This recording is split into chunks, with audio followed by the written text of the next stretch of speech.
Good morning to all of you. So, as you know, as per the direction of management committee of our institute, we have to share the education materials with all of you people time to time. So, as I don't have any materials, particularly the slides, so I am just making this my first videos, and today I am going to discuss about PC 630, and there is a unit 9 that is about the anti-hyperlipidemic agents.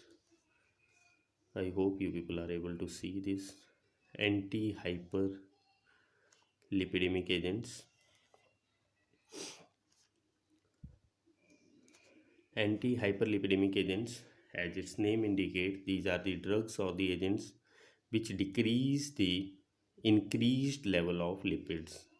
So the agents which will decrease the increased level of lipids be called anti-hyperlipidemic agents.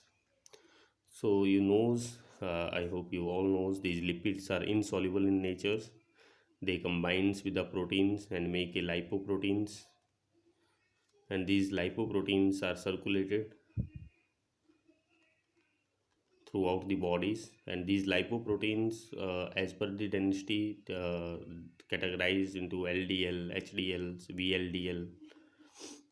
LDL is your low density lipoproteins, that is we also called as a bad cholesterols, and HDL is a high density lipoproteins, and we also called it as a good cholesterol. And good cholesterol, HDL, LDL, why it's called a bad cholesterol? Because it's deposit in the arteries, increased level of LDL deposit in the arteries and leads to atherosclerosis, which results in various heart disease. LDL remove the cholesterol, so that's why it's called a good cholesterol. So I hope these basic things you all knows. Today our major focus is on anti-hyperlipidemic agents, the drugs which reduce the increased level of lipids. So the drugs in this categories are well-known drugs is statin, and in statin there are various drugs like atorvastatins, simvastatins, rosuvastatins,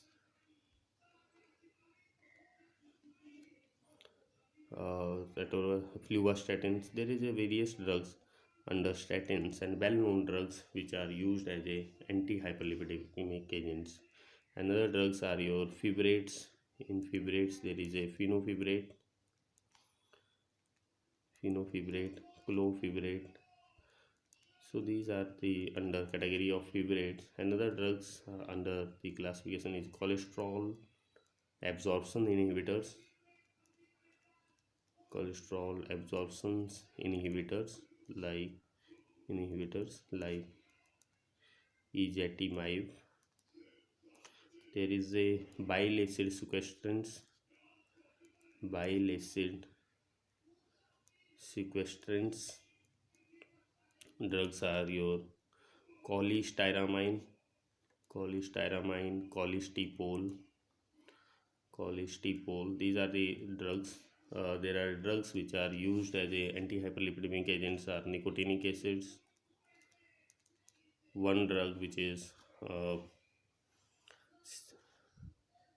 that is the CDRI, Central Drug Research Institute, Lucknow, has developed one drug that is the gugulipid, which is used as a anti-hyperlipidemic agents. So these are the various classifications of the drugs which are used to decrease the increased level of lipids.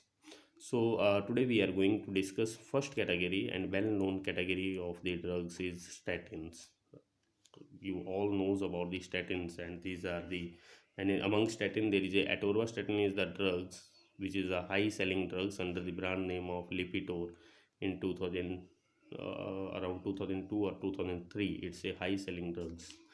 So a mechanism of action of statins, what they do, there is a in liver particularly cholesterol synthesis happens, HMG CoA coenzyme is converted into a mevalonic acids, and then further there is a lanosterol formations or other intermediate product, and finally cholesterol is synthesized.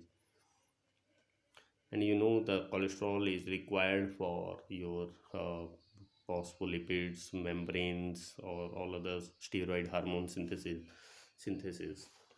So these statin, what they do, there is a HMG-CoA reductase enzymes which helps in the conversion of this. So statins block this HMG-CoA reductase, and you have to be remember these are the competitive inhibitors. Statins are competitive inhibitors. So there will be the competition between two things. So first thing is statin, and another competitor is HMG-CoA, coenzyme A, and they both will compete for what? They will compete for active site of the enzymes. They will compete for active site of the enzymes, and enzyme is HMG-CoA reductase. So they compete for the statin and HMG-CA. There is a competitions, and this competition will be won by the statin, and statin will bind with the active site of the HMG-CoA reductase, and further mevalonic acid will not form, and finally cholesterol synthesis will be decreased. So decreased cholesterol, you know, the body has a compensatory mechanism. So decreased level of cholesterol will be sensed by the liver cells, and these will do the more expressions of LDL receptors and do the uptake of LDL LDL from the blood circulations. Do the uptake of LDL from the blood circulations, and when you will do the lab test, you will find decreased level of LDL in the blood circulation, because increased level of LDL, I told you this is a bad cholesterol.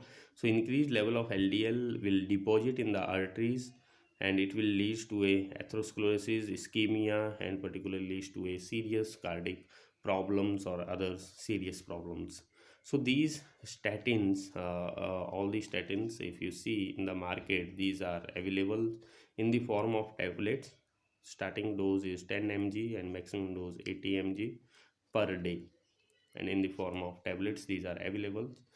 And these statins, particularly these statins have other effects also. Apart from lipid lowering properties, these statins have also other properties, and various researchers have investigated and found like anti-inflammatory properties of statins reported also, anti-inflammatory, antioxidants, anti-proliferative.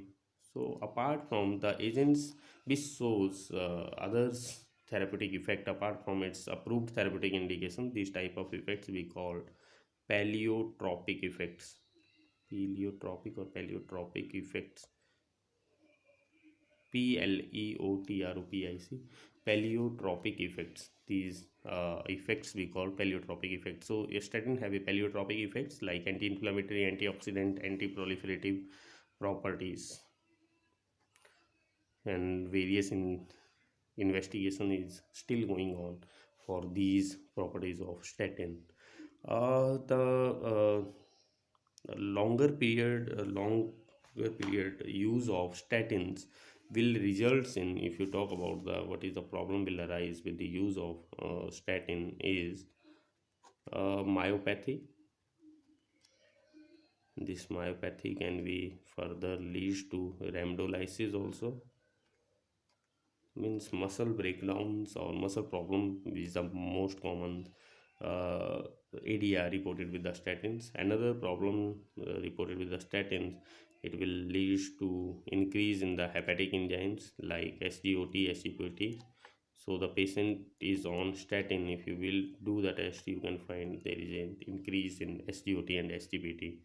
So a particular contraindication, so you have to be, if the patient is suffering from a liver problem or liver disorders the patients have, so in that case you have to be do the dose calculations, or you have to do the dose adjustment for that type of patients. Apart from these side effects, this leads to GIT problems like constipations, flatulence. All these problems will be associated with the use of statin. So this is all about the statins. All the statins, atorvastatins or whatever the statins, you have to understand how it inhibit. And I told you these are the competitive inhibitors of HMG CoA reductase. So others drugs under antihyperlipidemic agents like your fibrates, cholesterol absorption inhibitor, bile acid, nicotinic acids, or other drugs we will discuss in next video. So thank you all, and please don't go outside.